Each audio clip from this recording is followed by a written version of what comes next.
Olá, meu nome é Natália e hoje eu estou aqui para apresentar minha pesquisa de iniciação científica, a construção estética da mulher nos quadrinhos de super-herói. Essa pesquisa foi realizada com bolsa pelo CNPq e foi orientada pelo professor Dr. Fábio Fonseca, da Universidade Federal de Uberlândia. Aqui eu coloquei os tópicos e vamos começar pela introdução, porque os quadrinhos. Bom, aqui eu coloquei alguns dos principais pontos que me levaram a escolher os quadrinhos como objeto dessa pesquisa. O primeiro é o reconhecimento do machismo como uma opressão que permeia múltiplos âmbitos da vida em sociedade, incluindo as mídias e os meios de comunicação e de entretenimento que a gente utiliza, que a gente consome no dia a dia. A influência da mídia dentro da cultura ocidental, da mídia, no caso dos quadrinhos, dentro da cultura ocidental, o alto número de vendas e a exportação das histórias para séries e filmes. Uma coisa que me surpreendeu nessa pesquisa foi que é, hoje em dia os quadrinhos ainda vendem muito, a gente tem às vezes uma noção de que é um método que era mais popular, assim, nos anos 90, às vezes 2000, mas eles continuam quebrando recorde de vendas até hoje, é, muito por conta das vendas em forma física e digital, e da a importância da imagem como método de transmissão de ideias. Então, a forma como a gente passa nossos ideais, nossas ideologias através da simbologia e através de códigos que a gente coloca nas imagens. Os objetivos da pesquisa. O principal objetivo da pesquisa, o objetivo material físico dela, foi a criação de um quadrinho autoral.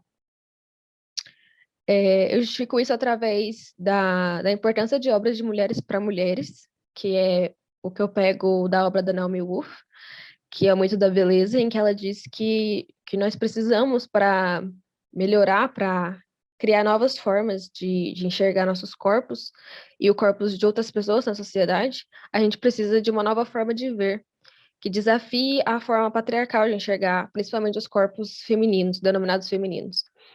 Então, o que pode desafiar isso, o que pode criar essa nova forma de ver, esse contraponto com a visão patriarcal, são obras feitas de mulheres para mulheres, obras feitas de uma minoria para a minoria conversar entre si, dialogar esses ideais.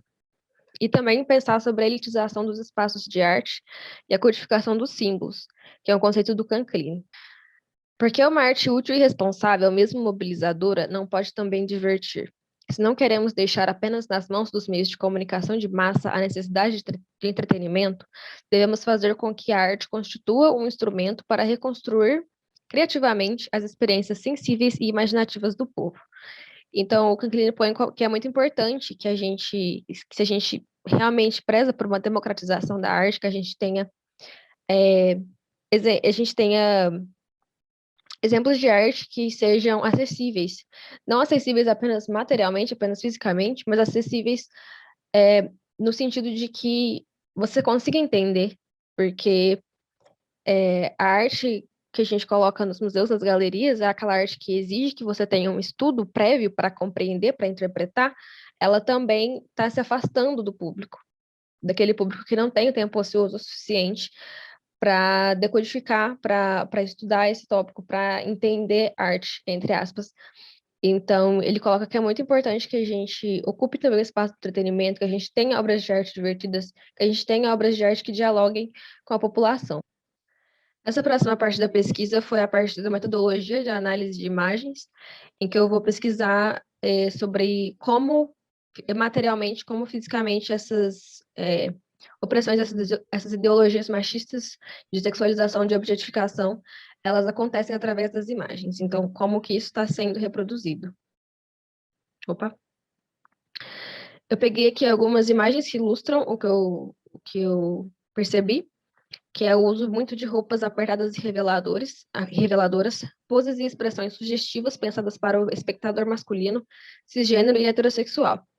Então, a gente sabe que existe muito exagero, existe muita distorção nos quadrinhos, porque é uma característica desse estilo, mas e a minha intenção não é que isso não aconteça, mas sim pensar o porquê que aquilo está lá. Então, qual que é a ideia que o artista que quis colocar nessa imagem. Então, que tipo de espectador ele está atraindo, de que forma ele está atraindo, através de um apelo sexual, talvez. Expressões tímidas, poucas marcas de expressão, menor e mais fraca que os personagens homens. Então, aqui a gente pode ver, por exemplo, eu gosto dessa imagem bastante, porque dá para comparar a expressão dela com a expressão dos personagens homens que contracenam com ela. Como a expressão dela é mais tímida, como a expressão dos homens ela é mais intensa, ela realmente passa a emoção do personagem, enquanto a dela, talvez por não querer abrir mão de uma delicadeza, de uma feminilidade, de uma fragilidade, ela seja mais tímida, ela seja mais contida. E que ela é representada muito maior e mais fraca que os personagens homens. Novamente, essa discrepância é muito grande de tamanho, que, como eu disse, é normal que tenha nos quadrinhos, mas qual a intenção dessa discrepância? E aqui eu coloco na conclusão, que eu cheguei a analisar essas imagens, personagens mulheres vestidas em trajes reveladores, sempre em posições sugestivas sexualmente, fortes apenas na medida em que não apresentem real ameaça aos seus antagonistas masculinos, olhares e posições delicadas, talvez ágeis ou inteligentes, mas bonitas acima de tudo. Medidas inovadoras, aqui eu olhei, busquei obras que já tenham identificado esses problemas e começado a se mover para mudar a situação do mundo dos quadrinhos, ou seja, exemplos que guiam o caminho para quadrinhos mais conscientes. Aqui um exemplo que eu gosto bastante é o exemplo da Invencível Garota Esquilo, da Marvel. Ela é ilustrada pela Erica Henderson, que é uma ilustradora que já ganhou alguns prêmios, inclusive, por esse trabalho. E ela apresenta um design de personagem focado em transmitir informações, e não na beleza. Então, essa personagem, por exemplo, como ela tem poderes de esquilo, ela tem esses dentinhos da frente mais alongados, que é uma estilização bem característica do estilo, bem divertido, bem cômica, que está prezando pelo design da personagem, por transmitir uma informação sobre ela e não pelo apelo estético de atração sexual da personagem. Roupas funcionais e pôs expressões sociais condizentes com a situação, ou seja, contrários do que a gente viu anteriormente. Da minha produção. Eu quis colocar na minha produção a experiência feminina como um ponto focal, representar uma história que leva em consideração seu público, seus recortes sociais e como ele será afetado. Ou seja, meu público, eu priorizei um público feminino e queer. E os principais elementos levados em consideração na minha produção foram poses naturais, inexistência de um olhar desejoso, expressões genuínas que levam a emoção da personagem aos leitores, direcionamento para o rosto em detrimento da exposição desnecessária de partes sexualizadas do corpo, escolhas de vestimentas que façam sentido para a narrativa e personagem, ao invés de roupas que apenas prezam pelo apelo sexual.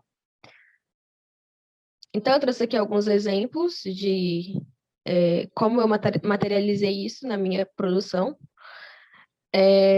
Eu gosto bastante das poses, eu acho que eu consegui atingir um nível de naturalidade que eu gosto, que eu vejo na minha vida e, né, como mulher, como pessoa que convive com mulheres, eu acho que é irrealista a gente ter representações de mulheres apenas femininas, apenas delicadas, apenas em posições que eu achei muito quando eu estava procurando por referências de desenhos, sempre com as pernas fechadas, sempre introvertida, sempre se diminuindo, né, em comparação aos contracenantes homens. Expressões fortes, eu queria demonstrar choque, queria demonstrar raiva através dos personagens e acho que fui feliz nesse sentido. Aqui é a conclusão geral da minha pesquisa é que o estudo das capas e páginas de quadrinhos tradicionais demonstrou que a mulher, na grande maioria das vezes, é representada como frágil, sedutora e superficial, além de se manifestar exclusivamente em corpos brancos, magros, maquiados, com quadris e seios fartos. A análise de novas perspectivas e modelos de quadrinhos demonstrou que uma visão mais aberta, pensada para todo tipo de leitora e leitor, é possível e já está sendo feita, lentamente ganhando espaço através de quadrinistas conscientes, na maioria das vezes publicando suas histórias de forma independente. Com a minha produção, busquei somar esse movimento, me utilizando de experiências pessoais como mulher LGBTQIA+, assim como um estudo que realizei nesta pesquisa e na vida como consumidora de quadrinhos. Penso que atingi meu objetivo no que diz respeito a uma utilização consciente da imagem do corpo, assim como a priorização de um público feminino e queer. Muito obrigada. Aqui eu deixei alguns links em que você pode achar o meu quadrinho, que foi publicado. Ele tem cerca de 36 páginas e ele foi publicado digitalmente nessas plataformas. E muito obrigada.